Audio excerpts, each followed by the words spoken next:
For the first time in 5 years, nanalo ang Northport kontra sa Barangay Ginebra.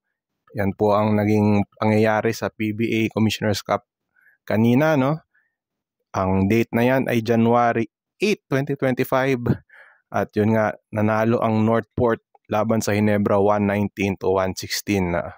Magandang araw, ako po si Ruben Terrado. Pag-usapan natin saglit, no? I-recap natin yung mga nangyari sa PBA kanina, no?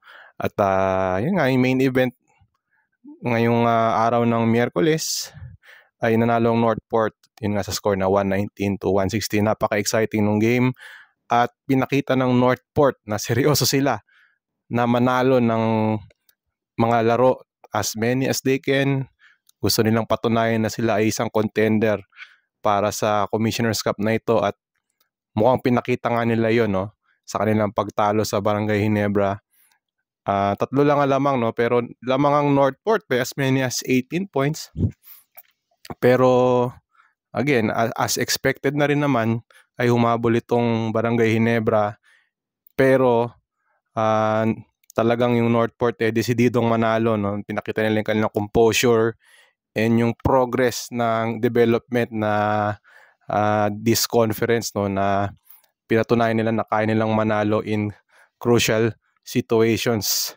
And 3 sa mga players na nagdala sa Northport, no, si Kadim Jack, si Arvin Tolentino at si Joshua Monson, no. Si Kadim Jack may 32 points at 16 rebounds.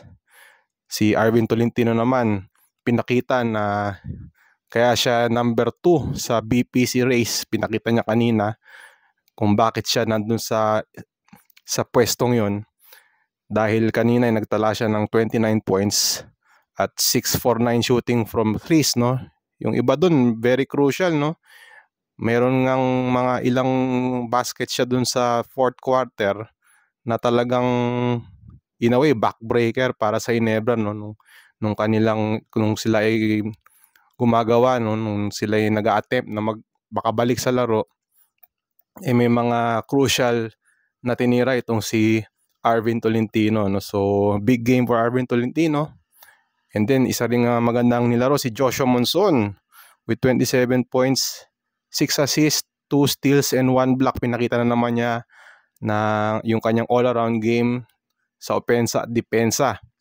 In fact, mayroon nga siyang highlight na block nung fourth quarter, chase down block against Troy Rosario.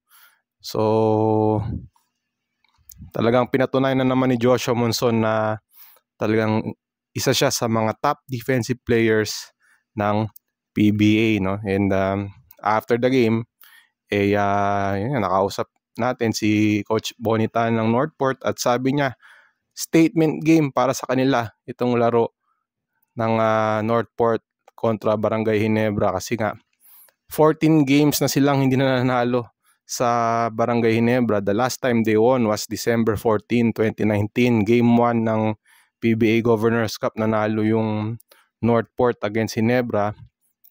But eventually, natalo rin yung Northport sa seryeng yun. And then later on, nag-champion yung Ginebra over Meralco. So, ganun na katagal na hindi na nanalo ang Northport sa Ginebra. Pre-pandemic pa nga yun, kung tutusin. And sabi nga ni Coach Bonitan, yun nga, statement game para sa kanila. And sabi niya gusto niyang patunayan na mali ang perception ng ibang mga fans sa kanila. Siyempre, alam naman natin talagang may opinion ang mga tao na sabi nga nila yung Northport yun nga, farm team. And isa rin yung perception sa Northport is they can close out games against the strong teams. Kumaga, hindi nila masimulan hindi nila matapos yung kanilang simulan, I should say, no. Pero yun nga ang sabi ni Coach Bonitan, ang goal nila for this game against Ginebra is to prove the critics wrong. Sabi nila we are here to win. Yun ang sabi ni Coach Bonitan sa post-game press conference na mapapanood rin ninyo sa ating YouTube channel. At yun, talagang intention ng Northport na manalo as many games as they can.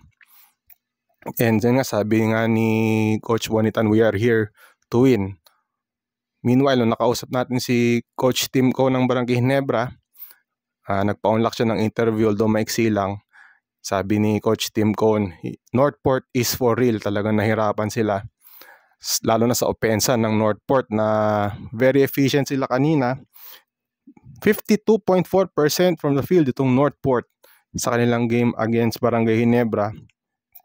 And ang sabi nga ni Coach Tim Cone, although nag-mount sila ng comeback, dahil nga dun sa kanilang slow start, ay hindi na agad nakabangon itong Ginebra, no? Parang too late na yung kanilang comeback kasi nga momentum was on the side of Northport at yun nga, hindi na biro-biro itong team ng Northport. So yun nga, sabi ni Coach Tim Cone, Northport is for real. Kayo ba?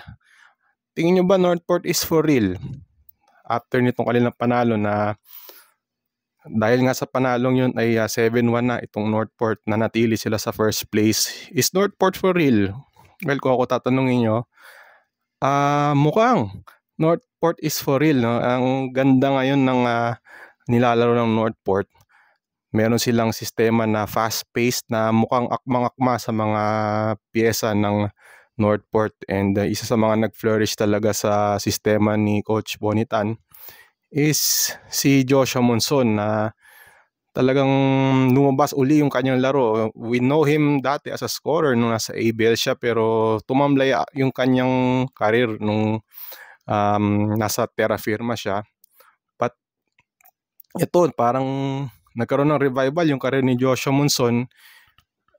Bukod sa opensa, pinapakita niya na isa siyang defensive player at last season nga naalo siya ng all defensive team, no? And this season pinapakita pa rin niya na isa siya mga top defensive players.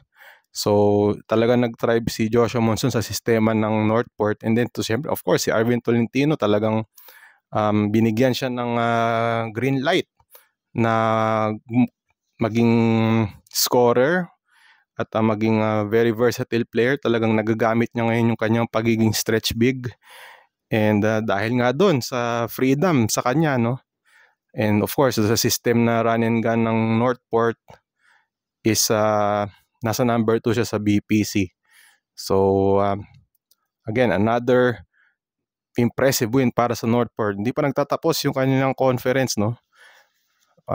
Mahihirap pa yung kanilang mga kalaban. Makakaharap ng Northport yung susunod na kalaban actually is against Meralco, no, sa January 14. And then meron pa silang kakaharapin na kalaban na malakas din, Rain or Shine. And then San Miguel, meron pa silang schedule na against San Miguel. So tingnan natin kung talagang for real na talaga itong Northport. No? I'm sure pag na-sweep nila itong remaining games nila, no, ay definitely mas tatawagin na silang for real. And it's a welcome sight, no, na may mga teams like Northport na talagang nagtathrive. And it's good for the league, no? And hopefully ma-maintain nila yung core nila, no? Kasi yun talaga yung criticism sa Northport, no? Yung alam naman natin yan na tinitay nila yung kanilang mga players, but hopefully they would maintain the core kasi it's really good for the league and definitely it will bring fans back sa arena ng yun nga, every time na may laro ang PBA ay I'm sure yung binibigay nilang excitement at yung mga bagong putahe ay makakabuti sa PBA. Yun ang ating first game, no? Rain or Shine. Patuloy ang kanilang winning streak, no? Nasa 5-game winning streak na sila ngayon after nilang talunin ng Blackwater sa score na 122-106. Inambakan agad nitong Rain or Shine yung Blackwater na lumamang agad ng 23 points ng first quarter pa lang, 39-16.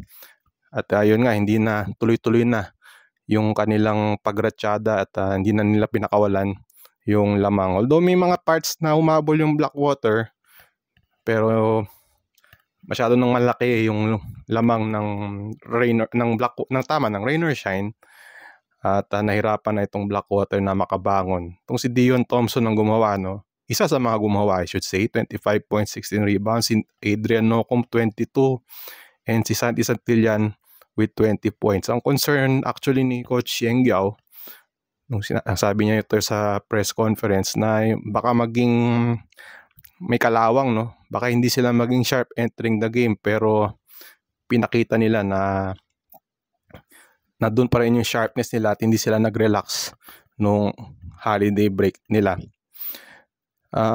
Itong Blackwater, may natalo uli sila. They played without itong si Cedric Bearfield again, no, due to a plantar fasciitis. Talagang ayon kay Coach Jeffrey Cariaso talagang on and off yung kanyang injury, and talagang nag-iingat ngayon ng Blackwater, no. Ayaw nilang biglayin, ayaw nilang ma-aggravate yung injury niya sa paa. So hopefully makabalik na tong si Cedric Bearfield. Kailangan na talaga niya ng Blackwater yung presence niya, no. So sumadsad ang Blackwater sa 1-6. So yun ang record ngayon ng Blackwater, and of course yung Rain or Shine may 5-1 win-loss record, no. Okay, so wala tayong laro, no. Walang laro ang PBA sa Huwebes. January 9, babalik sa January 10, Friday ang mga laro. First game, Terra Firma and Magnolia, 5 o'clock. And then 7:30, Meralco against NLEX. So, yun. Diyan na po nagtatapos yung ating recap of the events that happened sa PBA. And thank you sa inyong suporta sa ating YouTube channel, as well as doon sa mga ating mga storya sa spin.ph. Patuloy nyo lang kaming suportahan diyan sa mga platforms na yan. So, yun na muna ang ating recap. And have a great day and magandang araw sa inyong lahat.